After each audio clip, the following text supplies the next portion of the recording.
నవరత్న రాణులు 16వ భాగం. ప్రతాపసేనుడు రాజ్యానికి వెళ్దాం అని అనుకున్న మరుక్షణం అతని ముందు ఒక రథం వచ్చి నిలిచింది. అందులో నుండి రథసారథి దిగి ప్రతాపసేనుడికి నమస్కరించి, అయ్యా, మీ మిత్రులైన యక్షుల వారు పంపగా ఇక్కడికి వచ్చాను. మీరు ఎచ్చడికి తీసుకుని వెళ్ళమంటే అక్కడికి తీసుకెళ్తాను. మీ కార్యం సిద్ధించేంత వరకు మీతోనే ఉండమని నాకు ఆదేశం అందింది అంటూ ప్రతాపుడిని రథం వైపు ఆహ్వానించాడు. తాను శాపవిముక్తి కలిగించిన యక్షుడికి మనసులోనే కృతజ్ఞత తెలుపుకుని రథం ఎక్కాడు ప్రతాపసేనుడు. రథసారథి వైపు చూసి, సారథి, ఇక్కడి నుండి ముందుగా కొండ అవతల వైపు ఉన్న జ్ఞానానంద స్వామి వారి ఆశ్రమానికి వెళ్ళాలి అంటూ ఆదేశించాడు. అంతే క్షణాలలో ఆ రథం ఆకాశ మార్గాల్లో ప్రయాణించసాగింది. మేఘాలలో తేలుతూ అతి వేగంగా పరిగెత్తే ఆ రథాన్ని చూసి ఆశ్చర్యపోయాడు ప్రతాపుడు. అతను ఆశ్చర్యం నుండి తేరుకునే లోపే అతని రథం ఆశ్రమం ముందు నిలిచింది. వెంటనే రథాన్ని దిగి జ్ఞానానంద స్వామిని వెతుకుతూ కుటీరం వైపు సాగాడు.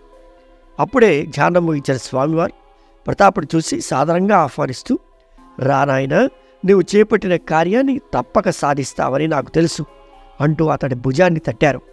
ప్రతాపుడు భక్తితో అతడి పాదాలకు ప్రణామం చేసి, గురుదేవ, మీరే నాకు దారి చూపవే ఉండుంటే నేను ఇప్పటికీ నా తల్లిదండ్రుల గురించి చింతిస్తూ ఏమీ చేయలేని నిస్సహాయ స్థితిలో ఉండేవాడిని.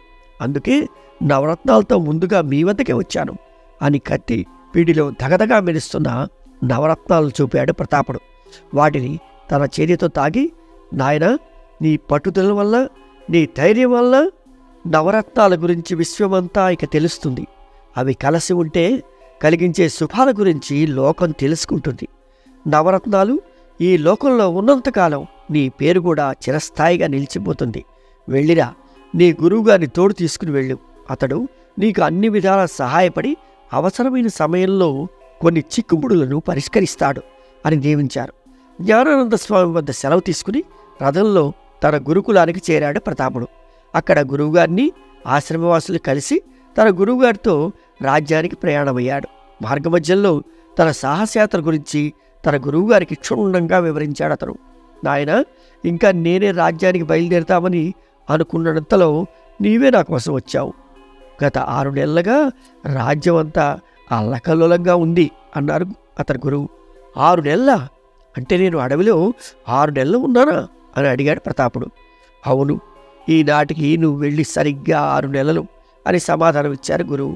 ఆకలి దప్పుల బాధ, అలసట తనకు తెలియకుండా అన్నిటికీ అతీతంగా తనను 6 నెలలు రక్షించిన కాళీమాతకు మనసులోని కృతజ్ఞతలు తెలుపుకున్నాడు ప్రతాపసేనుడు. అతడు అలా ఆలోచనలో మునిగి ఉండగానే తమ రాజ్య సరిహద్దు చేరుకుంది రథం. తన రాజ్యాన్ని చూస్తూనే ఆనందం, దుఃఖం మిళితమై ఉద్వేగానికి లోనయ్యాడు ప్రతాపుడు. ఇంతలో దేవి ఆజ్ఞ గుర్తుకు వచ్చి సరిహద్దు చుట్టూ మంత్రించిన కుంకుమ చల్లాడు. ఆ కుంకుమ వలన ఇక ఏ దుష్టశక్తులు, మంత్రతంత్రాల వల్ల రాజ్యానికి, ప్రజలకు హాని కలగదని వివరించాడు తన గురువుకి. అంతఃపురానికి దూరంగా రథాన్ని నిలిపి కిందకు దిగారు ఇరువురు. గురువర్య, ఈ వేషధారణలో మనం వెళ్ళటం అంత మంచిది కాదు. కాబట్టి మారువేషాల్లో వెళ్తేనే శ్రేయస్కరమేమో అన్నాడు ప్రతాపుడు. అందుకు జవాబుగా ఒక చిన్న నవ్వు నవ్వి, ప్రతాప, నువ్వు మారువేషంలో రాజభవనానికి వెళ్ళు. నేను ఇలాగే భువనేశ్వరీదేవి వద్దకు వెళ్ళి నీ సమాచారం ఏమీ లేనట్లుగా ఆమెకు చెప్పి వస్తాను. దాంతో నువ్వు మరణించావని, ఇక తిరిగి రావని మరింత నమ్మకం కలుగుతుంది ఆమెకు. ఆ వంకర వీరసేనుడు కూడా కలవటంలో నీకు సహాయపడతాను అన్నారు గురువుగారు. గురువుగారు దూరదృష్టికి అబ్బురపడుతూ ఆయన పాదాలకు నమస్కరించి అక్కడి నుండి కదిలిపోయాడు ప్రతాపుడు.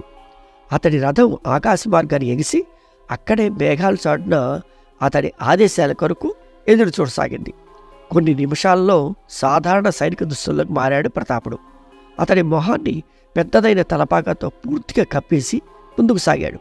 అలా అంతఃపురం వైపు అతడు వెళ్తుండగా మార్గమధ్యంలో కేశవవర్మ కనిపించాడు.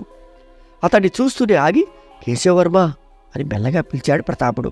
తనకు సుపరిచితమైన గొంతు వినగానే కేశవవర్మ ఆనందానికి అవతులు లేవు. చుట్టూ ఎవరూ లేరని నిర్ణయించుకుని ఒక్కసారిగా ప్రతాపుడు వద్దకు వెళ్ళాడు. రాకుమారా, వచ్చారా? మీకోసమే ఎన్నో నెలలుగా ఎదురు చూస్తున్నారు. రాజ్యమంతా అల్లకల్లోలంగా ఉంది. మీరే కాపాడాలి అంటూ ఉద్వేగానికి లోనయ్యాడు. నాకు అంతా తెలుసు. తగిన ఏర్పాట్లతోనే వచ్చాను. ఇప్పుడు ఈ అంతఃపురంలోకి తీసుకుని వెళ్ళి వీరసేనుని ఏకాంతంగా నేను కలగలిగే ఏర్పాటు చేస్తావా?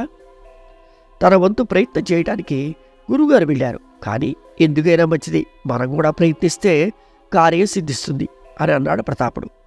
మీరు ఎటువంటి చింత లేకుండా ఆ విషయం నాకు మొదలైంది.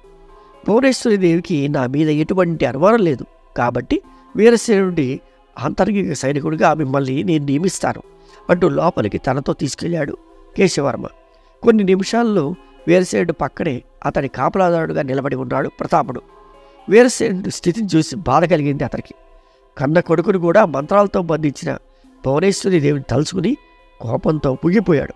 తన భావాలు తెలియనివ్వకుండా స్థాణువులా అతని పక్కనే నిలబడి ఉన్నాడు. ఇంతలో గురువుగారు తీసుకుని వీరసేనుడి దగ్గరికి భువనేశ్వరి దేవి వచ్చింది.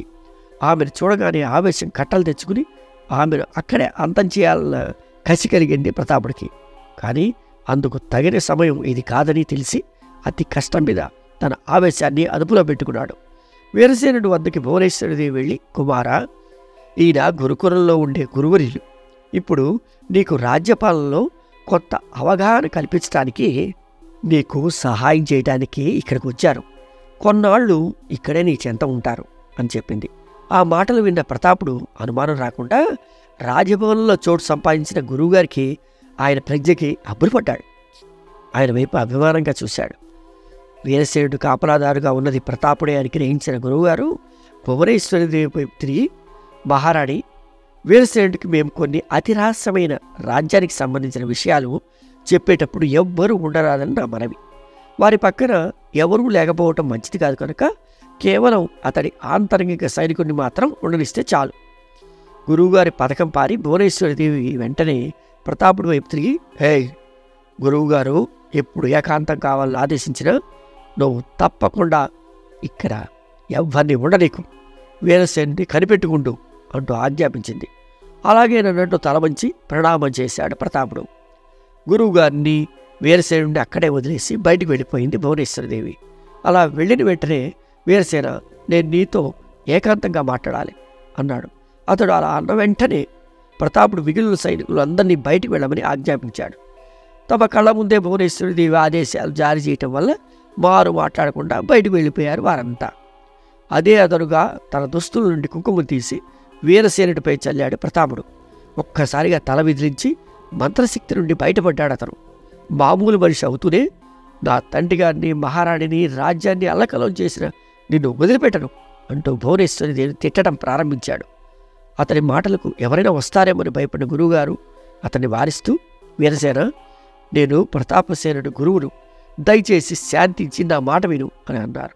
గురువుగారు చేతులు పట్టుకుని, గురువర్య, నిజం చెప్పండి, నా అన్నగారు క్షేమమే కదా, నా తల్లి అతన్ని ఏమీ చేయలేదు కదా అని రోధించసాగాడు. తన తమ్ముడికి తనపై ఉన్న అభిమానానికి చెలించిపోయాడు ప్రతాపుడు. మెల్లగా అతడి భుజంపై చేయి వేశాడు. ఎవరా అని తలెత్తిన వీరసేనుడికి తన సైనికుడు కనిపించాడు. ఒక సైనికుడు తన భుజం మీద చేయి వేసేమిటా అని ఆశ్చర్యంగా చూస్తున్న అతని వైపు చిరునవ్వుతో చూస్తూ తన తలపాగాన్ని తీసివేశాడు ప్రతాపుడు. అన్నగారు, మీరు క్షేమంగా ఉన్నారా? రాజ్యానికి విచ్చేశారా?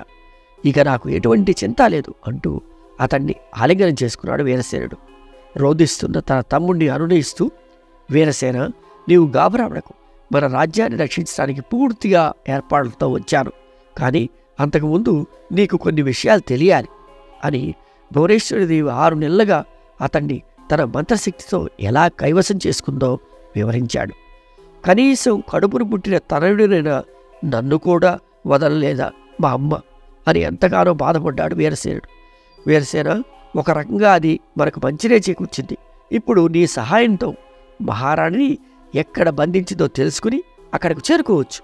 అలాగే మన తండ్రి గారిని కూడా రక్షించుకోవచ్చు.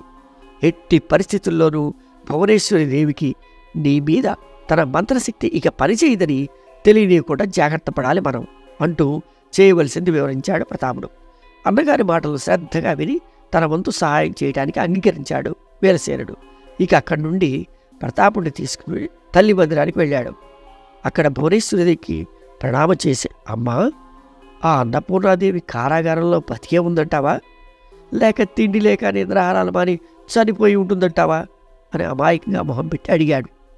అతని ప్రశ్నకు బిగ్గరగా నవ్వుతూ, ఆమె ఏమైతే మనకేంటి నాయనా, మనం హాయిగా ఉన్నాం కదా అంది. అది కాదమ్మా, ఎటువంటి వారినైనా తక్కువ అంచనా వేయటం మంచిది కాదు.